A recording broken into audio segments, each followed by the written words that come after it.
Hello everyone, you are all welcome to lecture number 1339 and today's topic is food code is very important in the sense that it is meeting your nutritional need, and food is personal. Food is personal in the sense that all the foods are not acceptable to everybody. So everybody is having their different microbiome of their gut, and same food will not be same to different people. That's why I call it personal. Food is personal. For example, your wheat flour is not good to everybody because it is having gluten, one protein, vegetable protein, and some people are sensitive to that, and others are having no problem. Like lactose in the milk, many people are allergic, they are sensitive, their gut bacteria, their response is not positive, they get reaction, that is called allergic condition. Again, fiber. Some people, they are okay with that complex carbohydrate fiber, but some, they are having indigestion and bloating. It is not possible to digest those complex fibers, which are very important for our gut bacteria, like banana or some fruit. Banana, we are thinking that it is equal to every human being. No, it's not like that. To some people, banana is very good, and to some it may not be good. Like watermelon. I know one gentleman came, when I offered him watermelon, he said, no sir, immediately I will get allergy. So it indicates very clearly that our gut bacteria are different in different people. They are not same.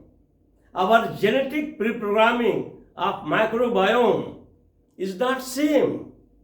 It's a very important research. We think that every food is acceptable to everybody. No, it's not like that. Some food is good to you and some food is bad to you. The one is good to you may be bad to others. Allergic, sensitive, super sensitive. They may become sick. And in this way, infant child, for example, who is born, that child is having lot of gut bacteria transferred from the mother fetus. And that gut bacteria has to survive. So that's why breastfeeding is very, very important. The reason is that in mother milk, two components are very important, which are not present in synthetic milk.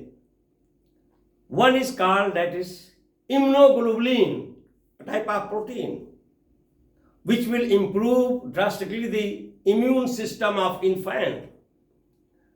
The second one is oligosaccharide. Oligosaccharide, which is present in mother's milk, is very important not for baby, but for baby's gut bacteria to become healthy. So that oligosaccharide is the food for gut bacteria of a small baby, and immunoglobulin is the food for infant. So that is why it is very important that child should get mother milk, there should be breastfeeding at least for 1 year, 2 year duration, so that the baby's immune system and baby's gut bacteria, they are strong and they are genetically pre-programmed. And according to that, our baby's immune system, they differ. Some are very strong in immune system. Some are weak in immune system. It's all determined by our gut bacteria. Now this other case is why we are discouraging to go for refined product. Because if suppose we are taking refined sugar, like our table sugar, or so many other refined products, they are not reaching to our gut, large intestine. They are only reaching up to our stomach. And they are in acidic medium, they are hydrolyzed, they are broken down and they are consumed. So that's why nowadays is very, very important. You might be hearing in news that we must eat complex carbohydrate, fiber-rich food, complex fiber. The reason is that all these complex carbohydrate, complex fibers, they are very good food for our gut bacteria. And these fibers, they will pass through stomach. They are not broken down there. Pass through small intestine and they are reaching to our gut. And what they are reaching the gut, that is the best food for our gut bacteria. Where 10,000 times more gut bacteria is there, that is called microbiome. And they are taking care. That's why if you are taking refined product, means your gut bacteria, they are not thriving, they are left hungry, they are left weak, they are not healthy because they are not getting food. That refined product is already cleared within the stomach. It is not reaching to your large intestine. So these are all very, very important factors. We have to see one by one that how our genetic programming, our different bacteria in our different guts, they are different for different foods. Our foods are very much personal. Everybody is having their own personal food. That is called food code. And that food code I have written here. Food code means unlocking the secrets of your unique nutritional needs.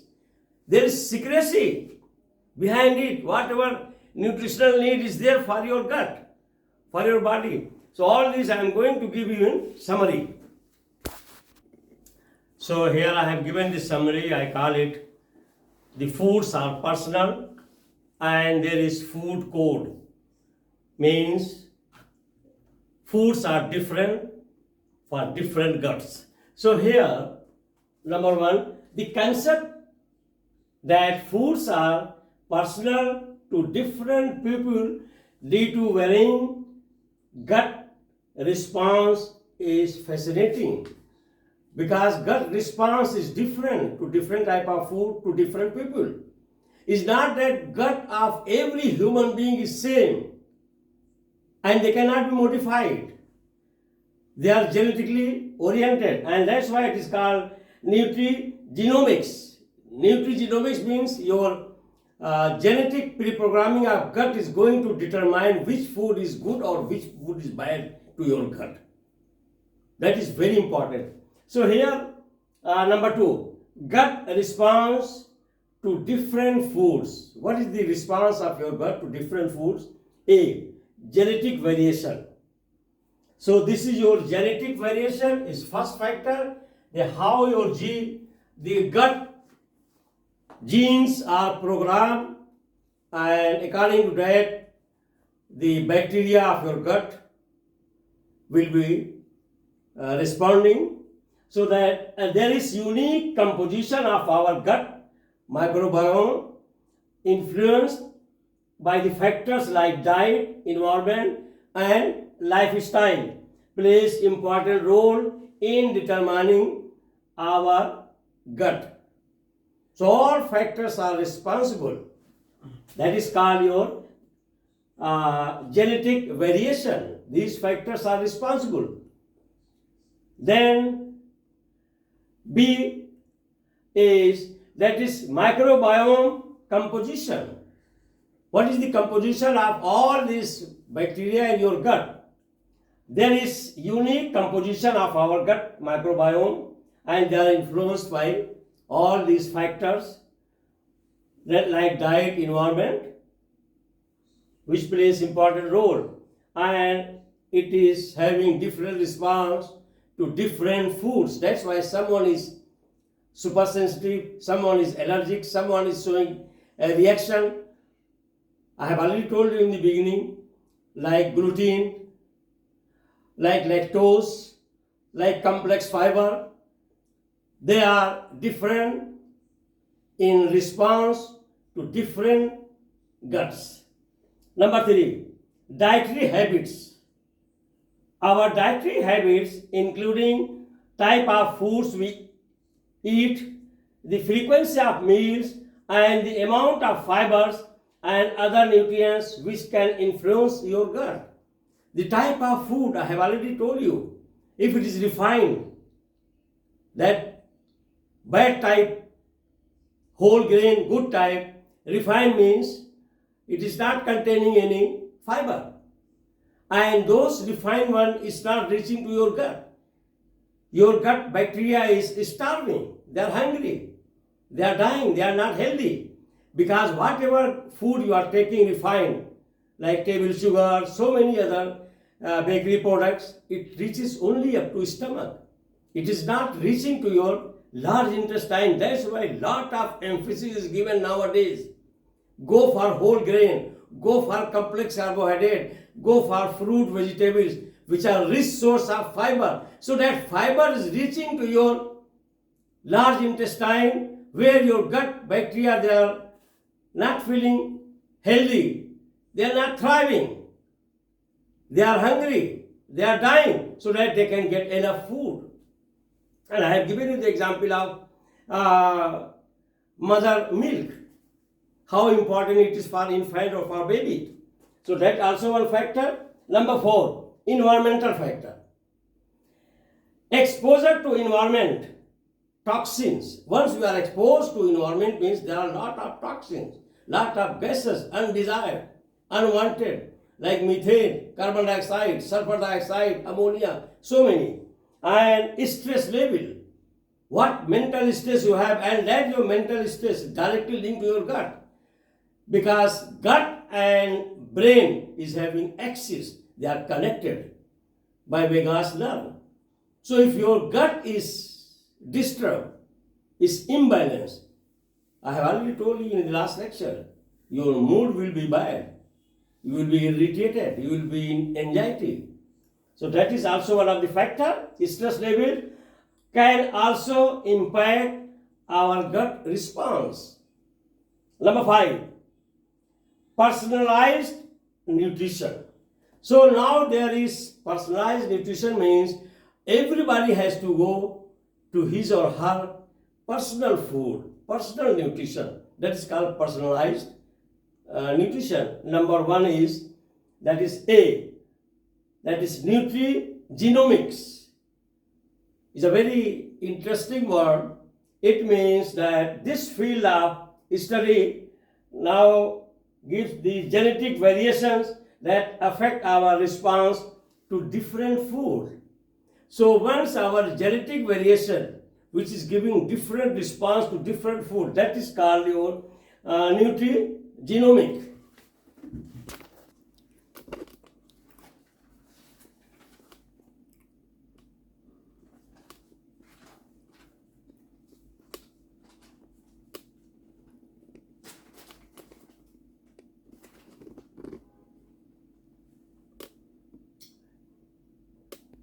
So in continuation of the summary, the food, gut, and individual, these three components, their relation is very complex and it is very much highly personalized. That's why I call it personal food.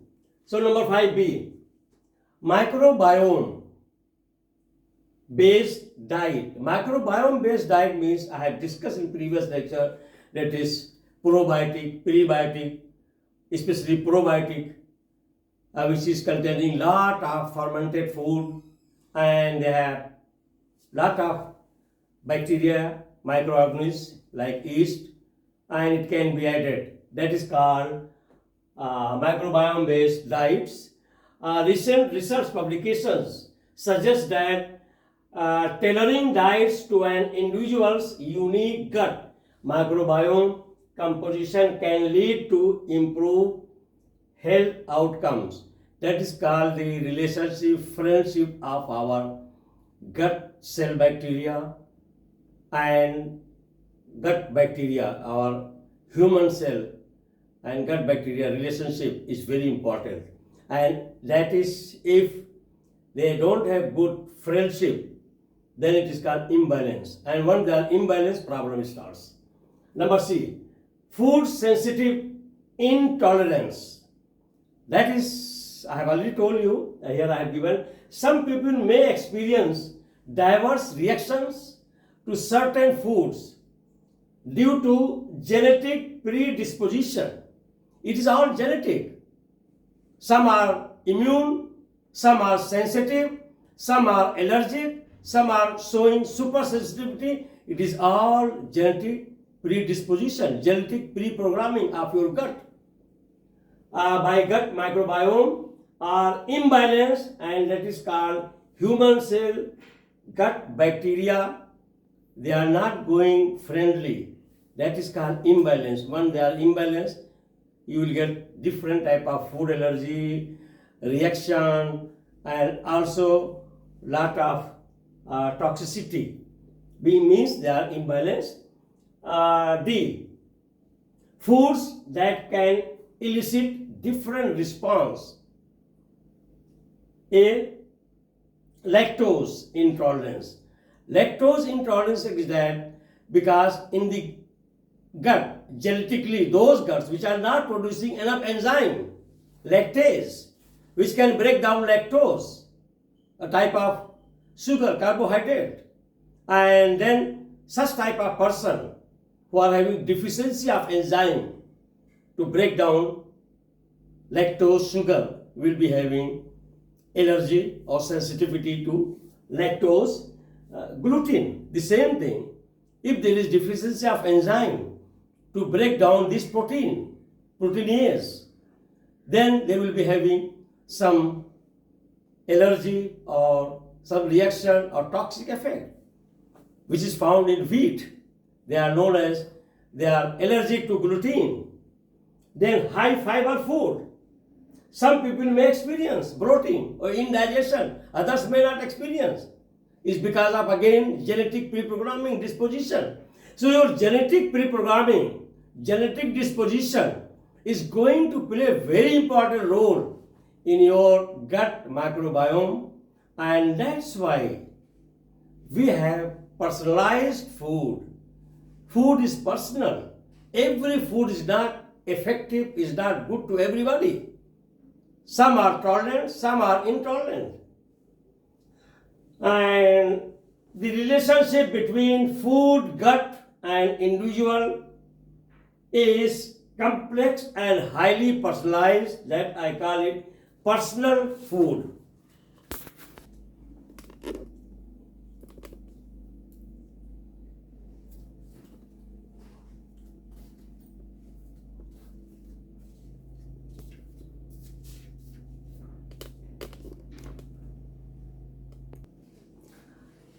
So here I will stop. In the next lecture, I am going to discuss about the gut feeling and leaky gut. Lot of research publications are there and lot of new findings are there. When we are talking of gut feeling, means axis of brain and gut. Your gut is just like second brain. Second place to produce lot of happy hormone, serotonin, and some other chemicals. We are not aware of that. Many people are not believing that. But now lot of publications are there that I have gone through it, and I will summarize and I will discuss in the next lecture, that is gut feeling and leaky gut. Once again, thank you very much for watching the lecture.